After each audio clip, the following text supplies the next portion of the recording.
அன்பு தமிழ் நெஞ்சங்களுக்கு ஆஸ்ட்ரோ தமிழ் மகளின் இனிய வணக்கங்கள். இன்றைய பதிவில் மகர ராசியில் பிறந்த நண்பர்களே, விலகி நிற்கும் உறவால் உங்களுக்கு வரப்போகின்றது வருமானம். சித்திரை மாத பலன்கள் குறித்து தான் இன்றைய பதிவில் பார்க்க போகிறோம். மிக முக்கியமான பலன்களாக இருக்க போகுது.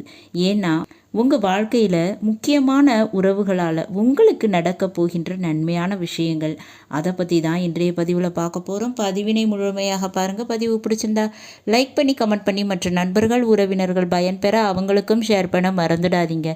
இதுவரை நம்முடைய ஆஸ்ட்ரோ தமிழ் மகள் சேனலை சப்ஸ்கிரைப் பண்ணாத நண்பர்கள் சப்ஸ்கிரைப் பண்ணி கூடவே தெரிகிற பெல்லைக்கான கிளிக் பண்ணி ஆல் ஆப்ஷன்ஸும் செலக்ட் பண்ணி வச்சுக்கோங்க. ஏற்கனவே நம்முடைய சேனலில் சனி பயிற்சி பலன்கள் மற்றும் தமிழ் புத்தாண்டு பலன்கள் பதிவு செஞ்சாச்சு. பதிவினை பார்க்காதவங்க டிஸ்கிரிப்ஷனில் லிங்க் இருக்குது, போய் பார்த்து தெரிஞ்சுக்கலாம். சேனலை விசிட் பண்ணியும் நீங்கள் இந்த பதிவுகளை அறிந்து கொள்ளலாம். மகர ராசியில் பிறந்த நண்பர்களே, சித்திரை மாதம் எப்போவுமே இந்த மகர ராசியில் பிறந்த நண்பர்களுக்கு ஒரு சிறப்பான மாதம் தாங்க. ஏன் அப்படின்னு நீங்கள் கேட்டிங்கன்னா, உங்கள் மகர ராசிக்கு 8ஆம் வீடான சிம்ம ராசிக்கு அதிபதி சூரிய பகவான் 4ஆம் வீட்டில் மேஷ ராசியில் உச்சமடைவாருங்க. 4ஆம் வீடு சூரியன் உச்சம். அப்படி இருப்பதால் மகர ராசியில் பிறந்தவங்களுக்கு என்ன ஒரு நன்மை அப்படின்னு பார்த்தோம்னா, முதல்ல சொத்து விஷயத்தில், வீடு வாகனம் விஷயத்தில் ஏற்பட்ட பிரச்சனைகள் சரியாகும்.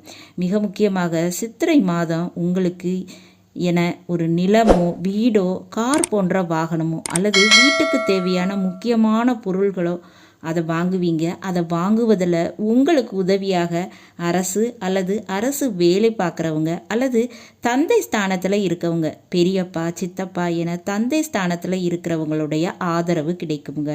சொத்து ரீதியாக தகராறு இருந்தால் கூட அந்த பிரச்சனை இந்த சித்திரை மாதத்தில் தீர்ந்து போவதற்கு வாய்ப்பு அதிகம். அப்போ சித்திரை மாதத்தில் மகர ராசியில் பிறந்தவங்களுக்கு வீடு மனை கார் போன்ற வாகனம் படிப்பு இதுக்கெல்லாம் ஒரு யோகமாக இருக்குங்க. அந்த உச்ச சூரியனோடு சுக்கிரன் இணைகிறாரு. அப்போ நிச்சயமாக காதல் எனும் உறவு உங்களுக்கு கிடைக்கும்.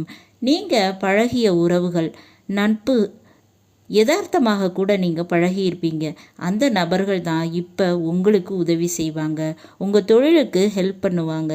சித்திரை மாதத்தில் இது நடக்கும். நமக்கு பிஸ்னஸில் உதவ யாருமே இல்லையே அப்படின்னு நீங்கள் நினைக்கிற நேரத்தில் யதார்த்தமாக பழகக்கூடிய நண்பர்கள் இந்த மாதத்தில் உங்களுக்கு உதவி செஞ்சு உங்கள் வேலையை தொழிலை காப்பாற்றுவாங்க.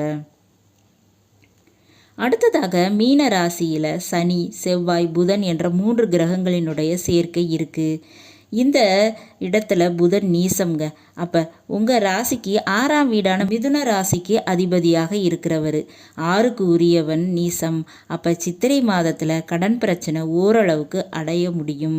பெரிய அளவு கடன் பிரச்சனை இருக்காதுங்க. கடனை அடைக்க நிறைய வாய்ப்புகள் கிடைக்கும். செவ்வாய் சனியோடு சேர்க்கையாக இருக்கார்.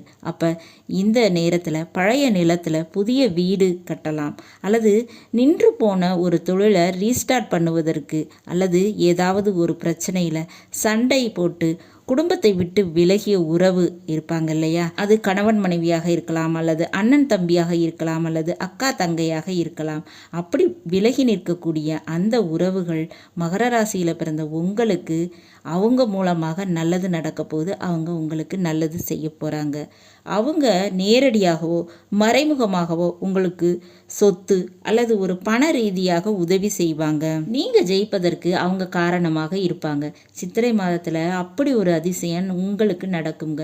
மேலும் இந்த 8ஆம் வீட்டில் அதாவது சிம்ம ராசியில் கேது சொந்த நட்சத்திரத்தில் இருக்காரு. அதனால் கொஞ்சம் மருத்துவ செலவு இருக்கதாங்க செய்யும். அதோடு சிறிய விபத்துக்கள் ஏற்படுவதற்கு சான்சஸ் இருக்குது. கவனத்தோடு இருந்துக்கிடணும். வண்டி வாகனங்களை இயக்கும்போது, கார் இயக்கும்போது எச்சரிக்கை தேவை. நெருப்பு சம்பந்தமான அல்லது எலக்ட்ரிக்கல் சம்பந்தமான பொருட்களை விஷயத்தை கையாளும் போதும் கவனம் தேவைங்க. 6ஆம் வீட்டில் குரு பகவான் இருக்காரு. அது நல்ல ஒரு அமைப்பு. கடனை கட்டுப்படுத்தி வைப்பார், எதிரியை நல்லவனாக மாற்றி கொடுப்பாரு. நோய்க்கு உரிய மருந்தானது உங்களை தேடி வருங்க. இதெல்லாம் இந்த மகர ராசியில் பிறந்தவங்களுக்கு சித்திரை மாதத்தில் நடக்கும். அடுத்ததாக ராகு உங்கள் ராசிக்கு 2ஆம் வீடான கும்ப ராசியில் தனது சுய நட்சத்திரத்தில் பயணிக்கிறார். பணம் வந்தால் 10ம் பறந்து போகும்னு சொல்லுவாங்க இல்லையா? அப்படி பணவரவுக்காக உள்ள தடையானது நீங்குங்க.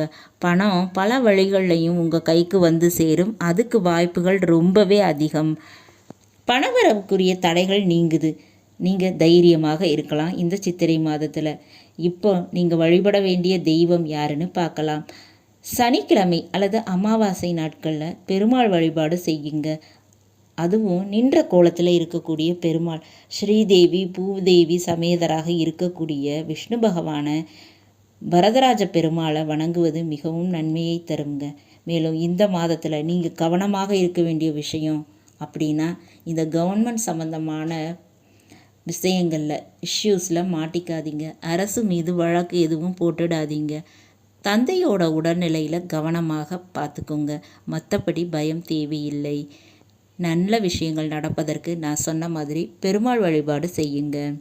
நல்லது நண்பர்களே, இன்றைய பதிவு உங்களுக்கு பிடிச்சிருக்கும்னு நினைக்கிறேன். பிடிச்சிருந்தால் லைக் பண்ணி கமெண்ட் பண்ணி மற்ற நண்பர்கள் உறவினர்கள் பயன்பெற அவங்களுக்கும் ஷேர் பண்ண மறந்துடாதீங்க. இதுவரை நம்முடைய ஆஸ்ட்ரோ தமிழ் மகள் சேனலை சப்ஸ்கிரைப் பண்ணாத நண்பர்கள் சப்ஸ்கிரைப் பண்ணி கூடவே தெரிகிற பெல்லைக்கான கிளிக் பண்ணி ஆல் ஆப்ஷன்ஸும் செலக்ட் பண்ணி வச்சுக்கோங்க. மீண்டும் நல்லதொரு வாய்ப்பினில் உங்கள் அனைவரையும் சந்திக்கிறேன். அதுவரை ஆஸ்ட்ரோ தமிழ் மகளின் அன்பு கலந்த வணக்கங்கள். நன்றி.